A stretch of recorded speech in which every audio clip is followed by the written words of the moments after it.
Bismillahirrahmanirrahim.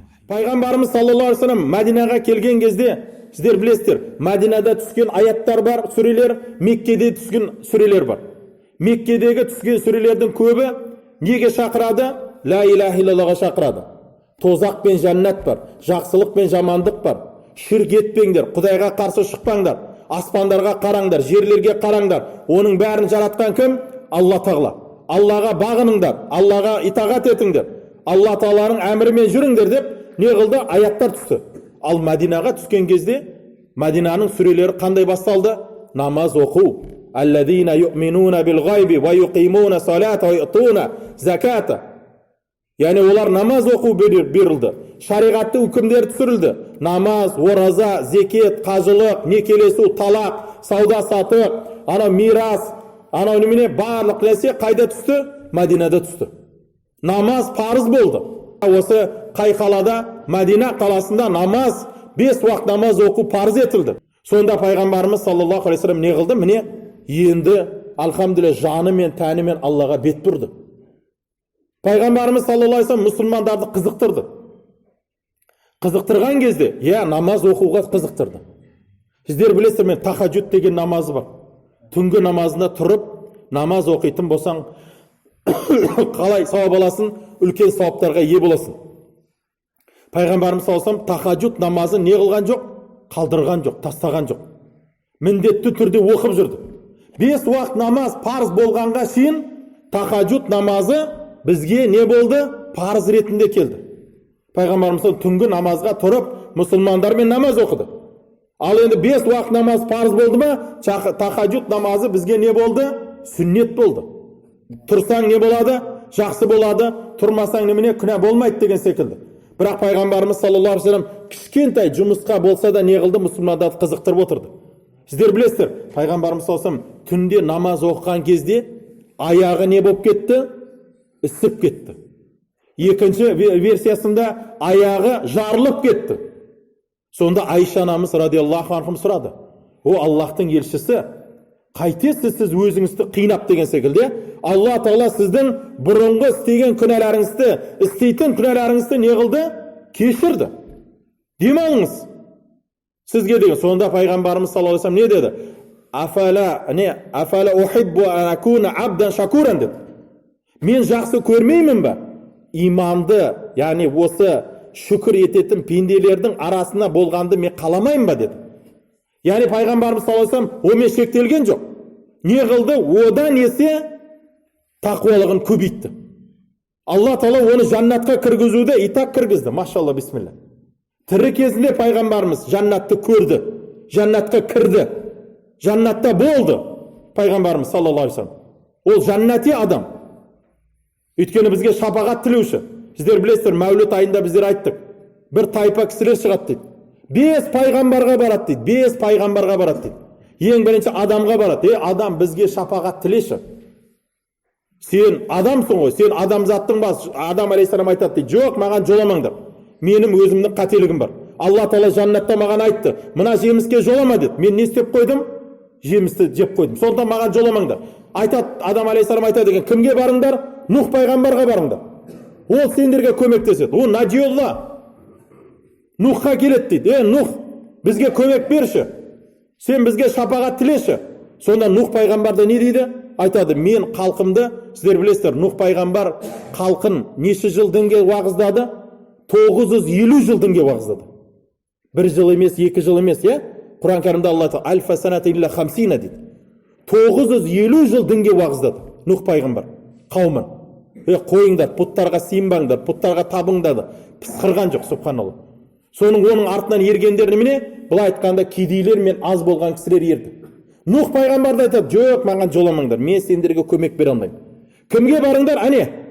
Халилуллаға барыңдар, Ибрахимға барыңдар. Сендер Ибрахимдан сұраңдар. Ибрахим сендерге не қылады? Алладан шапағат тілейді. Бұлардың бәрі Ибрахимға барады дейді. Ибрахим да не дейді? Айтады екен: "Жоқ, менің де қателіктерім бар, маған жоламаңдар." Кімге барыңдар? Мусаға барыңдар. Муса сендерге шапағат тілейді. Ол кім? Калимулла. Ибрахим, Халилулла болса, не? Муса алейхиссалам Калимулла. Өйткені Алла Тағаламен не қылды? Тілдесті. Мусаға барған кезде Муса да айтады дейді, жоқ. Маған жақындамаңдар. Кімге барыңдар?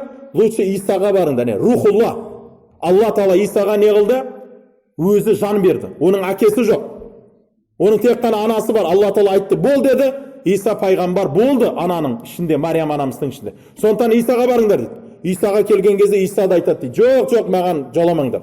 Мен сендерге көмек бере алмаймын. Кімге барыңдар? Аяғында Мұхаммад саллаллаху алейхи вассаламға барыңдар деп айтады дейді. Міне. Сонда бәрі адамзат, сол жерде сол тайпалар кімге келеді дейді?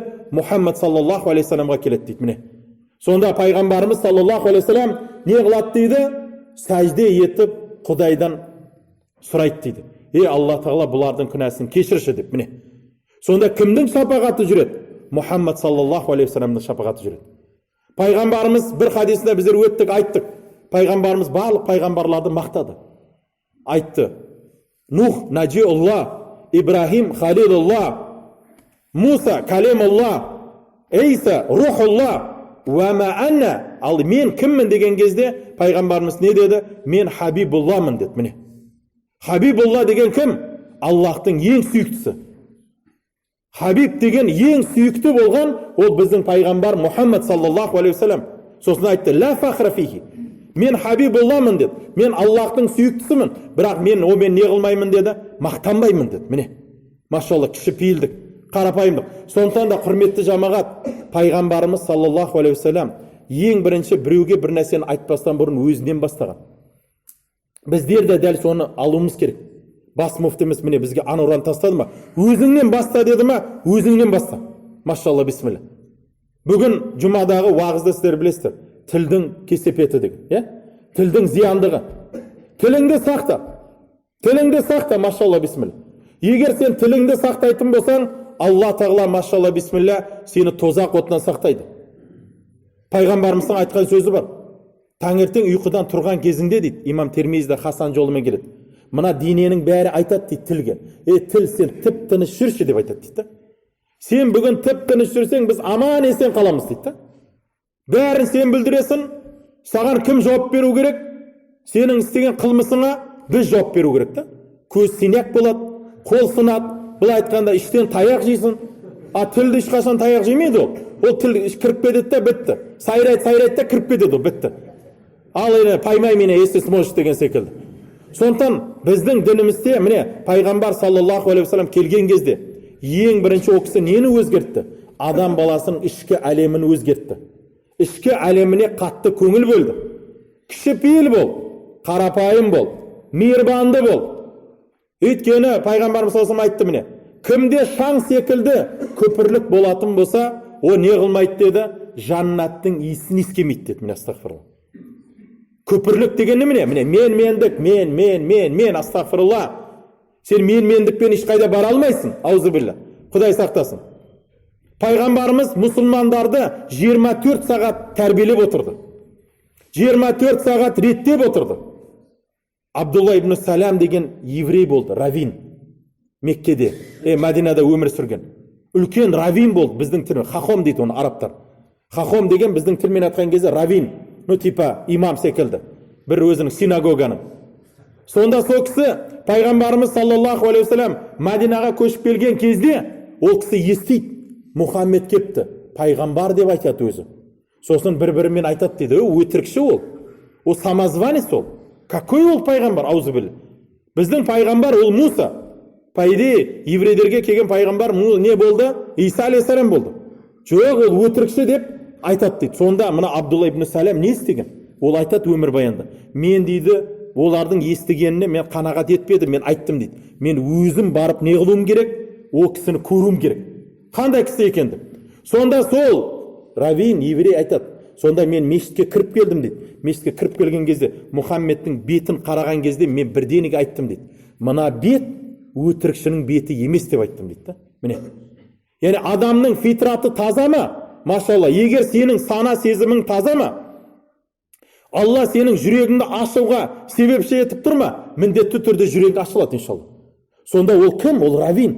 Сонда мен Мұхаммедтің бетін қарадым, айттым дейді. Мынаның беті өтірікшінің беті емес деп айттым дейді. Міне. Сонда дейді мен Мұхаммедтен дейді ең бірінші естіген сөзім не болды дейді? Ифшу салама, атаймат таама, Сосын неміне? Бұл айтқанда василул архам вассаллу биллайл ваннасу ниям тадхулул жанната биссалам деді. Міне. Мен осы сөзді Мұхаммед саллаллаху алейхи вассаламдан ең алғашқы естіген осы сөз болды дейді. Сонда 4 нәрсені естідім дейді. Ең бірінші пайғамбарымыз сосын мұсылмандарға айтып жатты дейді. Мұсылмандар, бір-бірлеріңе нені таратыңдар? Ифшу салама. Амандасуды таратыңдар. Ассаламу алейкум бауырым. Ва алейкум ассалам бауырым. Міне.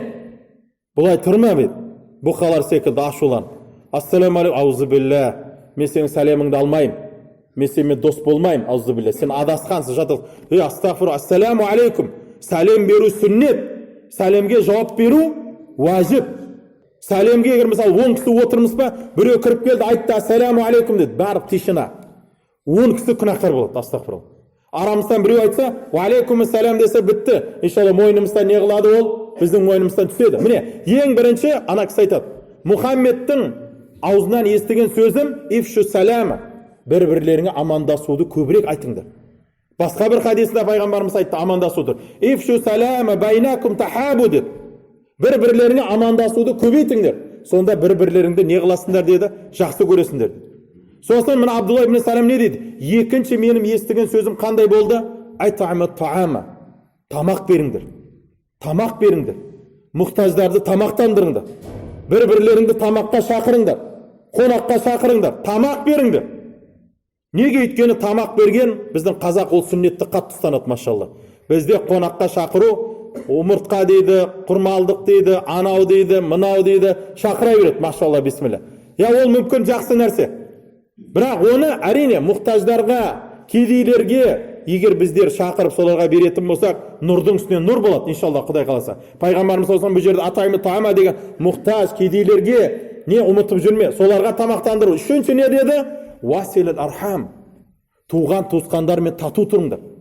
Туған туысқандардың арасына ірткі салмаңдар. Туған туысқандардың арасын қосыңдар. Бір туысқаның саған ренжіп кетті. Қарғыс айтып кетті. Ренжіме оған. Наоборот, сен оған бар да айтты, бауырым, ассаламу алейкум. Егер мен сені ренжіткен болсам, кешіресің. Бірақ сен оны ренжіткен жоқсың. Ол сені ренжітті. Бірақ сен мұсылмансың. Машалла бисмилля, Құдайдан қорқасың. Сен намаз оқисың. Сондықтан сен қандай барасың сен? Ассаламу алейкум деп барасың. Міне, машалла. Туған туысқандардың арасында пайғамбарымыз қосып отырды. Біздер білеміз, Абу Бакр Сиддиқтың әйелі келді. Қызына. Абу Бакрдың қызы болды. Сонда қызына анасы келген кезде, ол анасы кім? Кәпір болады. Меккеден Мадинаға келеді специально қызына. Қызына келеді, қалын білуге. Оған не? Көріп кетуге. Сонда есіктің аузынан тақылдатқан кезде, ана қызы есікті ашатты, не істерін білмей қалып. Кір дейін дейтін болса, анасы кәпір. Ла илаха илlalloh Мұхаммад Расулullah жоқ, Құдай сақтасын. Енді кірме дейтін болса, ол кім? Оның туған анасы. Сонда не болады? Замешательство болады. Не істейін дейді. Сонда анау қызметшісін шақырады, айтады, Мұхаммед пайғамбарымызға жүгіріп барып кеш дейді. Мұхаммед саллаллаху алейхи вассалам сұраш дейді. Маған анам кеп тұр дейді. Оны не істейін дейді. Кіргізейін ба немесе кіргізбейін ба деп. Сонда ана қызметші барып пайғамбарымыз саллаллаху алейхи вассалам сұраған кезде пайғамбарымыз не дейді айтады? Анасын кіргізсін дейді. Оған қандай лайықты құрмет керек пе? Сол лайықты құрметті ол не қылсын дейді, міндетті түрде жасасын дейді. Міне, машалла, бисмилля. Егер пайғамбарымыз саллаллаху алейхи вассалам қатыгез болғанда, қанішер болғанда, мінезі жаман болғанда айтушы еді, оны қуып жер, ол кәпір, ол аузы білі. Онымен амандаспы, онымен сөйлеспе ол. Зачем оны кіргізесің? Онда айтқан жоқ. Не деп айтты? Оны кіргіз. Аналық болған, балалық болған міндетіңді анаңа көрсет деді. Міне, пайғамбарымыздың бізге көрсеткен жолы. Сондықтан да үшінші міне, ол Яхудың естігені, туған туысқандарына тату тұр. Сосын төртінші міне бізге үйретін. Түнгі намазға тұрыңдар. Адамдар ұйықтап жатқан кезде түнгі намазға тұратын болсаңдар, жаннатқа қандай кіресіңдер? Аман есен кіресіңдер деді. Міне. Сонда мына 4 нәрсені орындасаң, пайғамбарымыз сосын айтып отыр, жаннатқа аман есен кіресің дейді. Міне. 4 нәрсе. Істей аламыз ба? Алхамдулилlah, істей аламыз. Қолдан келгенге шейін. Амандасу бери не хочу бізде. Біреулерді тамақтандыр. Кедейлерді тамақтандыр. не обязательно ол жерде пакет апару. Пайғамбарымыз саллаллаху алейхи айтты, неме? Өздеріңді тозақтан құрманың жарты көлеміндей болса садақа беру арқылы өздеріңді сақтаңдар деді. Егер құрманың жарты көлеміндей садақа бере алмасаң, ондай болса не қыл деді? Әдемі сөз айт деді. Міне, жылы сөз айт деді. Біреуді қуант, ренжітпе оны, боқтама, жамандама, жылы сөз айт. Ассаламу алейкум, мен саған ризамын. Міне, егер сен оны қуантсаң, Алла Тағала сені қуантады міндетті түрде, иншалла, Құдай қаласа. Пайғамбарымыздың айтқан сөзі бар. Жетімнің басынан сипасаң дейді. Жетімнің басында қанша тал шашы болатын болса, сонша тал Алла Тағала не қылады дейді? Сенің күнәларыңды кешіреді дейді. Міне.